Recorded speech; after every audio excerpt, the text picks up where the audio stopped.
What's up everyone, my name is RoyaleRebelle, and in this video I'm sharing my top 5 DbD hot takes. Now a couple weeks ago, GraveYT prompted the community to share what DbD hot takes would get them the Flynn Rider treatment. There were plenty of options shared across the community, and I thought it would be fun to talk about my favorites. First off, I think the developers published too many chapters. The game is coming up on its 7th year anniversary, and during that time, Dead by Daylight has published 31 chapters and half chapters, or basically instances of one or more characters being introduced to the game. Now don't get me wrong, new content is good to keep games healthy and keep them moving forward, but there also needs to be a balance. Like, there's no point in introducing new characters and maps only to immediately shut them down because they're so bugged. We definitely saw this with Forge and Fog when the Borgia was almost immediately kill switched, and if I'm not mistaken, so was RPD before it got its overhaul. Spacing out these chapters also gives players more time to experiment with the perks and characters before looking towards what's next. The average time between chapters is about 2.5 months.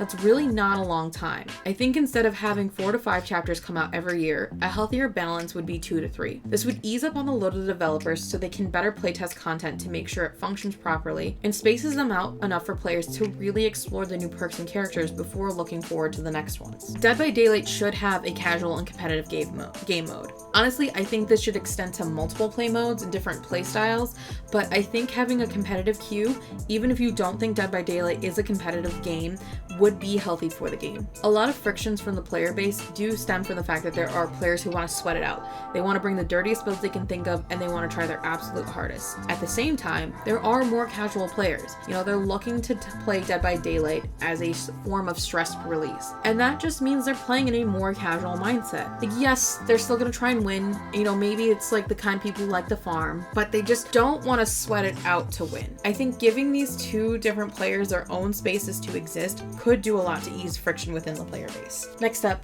a win doesn't necessarily mean escaping or get a 4K.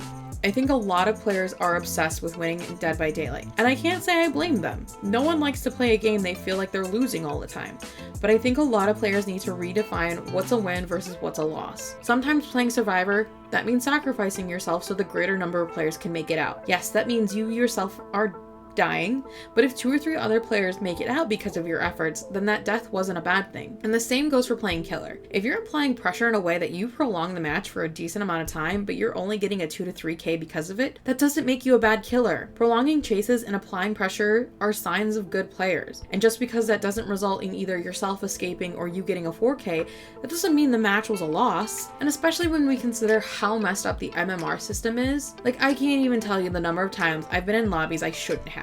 Like, whether that means I'm with god tier killers or baby killers. Sometimes you load into a match and someone's been dealt a bad hand in the matchmaking. Next up, representation. The game needs more LGBTQIA representation. Since the game has come out in 2016, we've gotten one canonically gay character, David. Now that was a year ago, and since then there hasn't been any meaningful representation added or anything meaningful done with David. I mean, since he's come out, he's been given 2 additional skins, whereas I believe Michaela and Meg have the most at 9. Meanwhile, we have games like Overwatch and Apex, who have an extremely diverse roster of characters, both ethnically and through their sexual orientation. And neither of these games waited 6 years to do it either. With the LGBTQIA community being so present in Dead by Daylight, you would think the developers would want to do more than just the bare minimum in terms of representing such a significant part of their community. I said it a year ago, and I'm saying it again. David coming out wasn't anything meaningful. It was a basic attempt at placating a huge part of the player base, and we as a community need to demand better. And finally, Dead by Daylight can never be a balanced game. I think this might be the toughest pill to swallow, but ultimately it is true. Because Dead by Daylight is an asymmetrical game, at its core, it can never truly be balanced. Most games achieve balance because all the players theoretically have access to the same number of players on each side, who have access to the same roster of characters and the same weapons. The ability to have symmetry on both sides is what makes multiplayer games balanced. In order to get a killer that can compete with a group of survivors, they have to be more powerful compared to 1 or 2 survivors at a time. That's also why, precursing the last few developer updates, the developers have stated they want to see a kill rate above 50%, which makes sense when you take into different factors such as DCing or survivors not being able to fight back. The killers do have to be a little bit more powerful to ultimately compete in an asymmetrical format. But those are my top 5 DbD hot takes. What do you guys think? What